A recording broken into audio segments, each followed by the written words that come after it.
Hello friends, welcome to Mamus. ఈరోజు మనము హెల్తీగా టేస్టీగా ఉండే జొన్నపిండి హల్వా ఎలా తయారు చేయాలో చూద్దాం.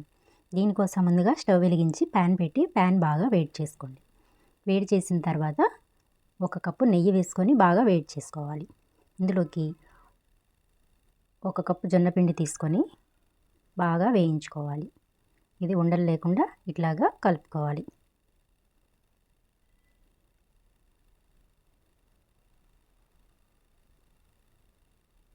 ఇది బాగా కలిసిపోయింది కదండి.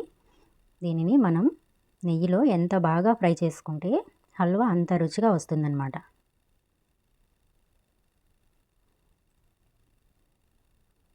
ఇది ఇలాగ పెట్టేసి మనము మరొక స్టవ్ వెలిగించుకొని ఒక గిన్నెలోకి 1 కప్పు బెల్లం తీసుకొని 2 కప్పుల వాటర్ పోసుకోవాలి.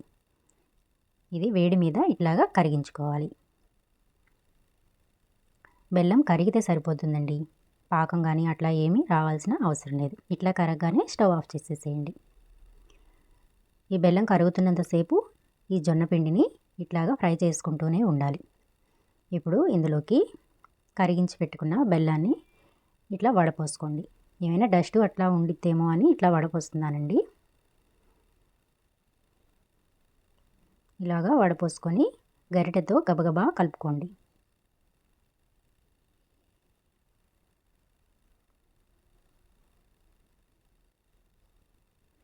ఇలా కలుపుతూ ఉన్నప్పుడే ఇది మనకి జెల్లీలాగా ఇలాగా వచ్చేస్తుంది. చూసారు కదా వీడియోలో, వెంటనే ఇలా అయిపోతుంది. ఇది మనకి దగ్గర పడిన తర్వాత ఇందులోకి 1 స్పూన్ యాలకుల పొడి వేసుకోవాలి. వేసుకొని బాగా కలుపుకోండి. ఇప్పుడు ఇందులోకి కొద్దిగా ఫుడ్ కలర్ యాడ్ చేసుకొని బాగా కలుపుకోండి.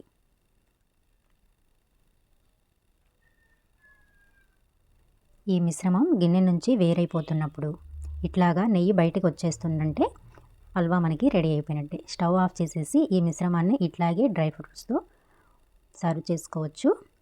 లేదంటే ఇట్లా ఒక ప్లేట్కి నెయ్యిని అప్లై చేసుకొని హల్వాని వేడిగా ఉన్నప్పుడే ఇట్లా ప్లేట్లోకి ట్రాన్స్ఫర్ చేసుకోవాలి. ట్రాన్స్ఫర్ చేసుకొని ప్లేట్ అంతా స్ప్రెడ్ చేసి అరగంట సేపు ఆరనిచ్చిన తర్వాత ముక్కలుగా కట్ చేసుకొని డ్రై ఫ్రూట్స్తో గార్నిష్ చేసుకొనైనా తినొచ్చు. వీడియో నచ్చినట్టయితే లైక్ చేయండి, షేర్ చేయండి. మరిన్ని వీడియోస్ కోసం ఛానల్ని సబ్స్క్రైబ్ చేసుకోండి. ఈ రెసిపీని మాత్రం ఖచ్చితంగా ట్రై చేయండి, మీకు ఖచ్చితంగా నచ్చుతుంది. Thanks for watching.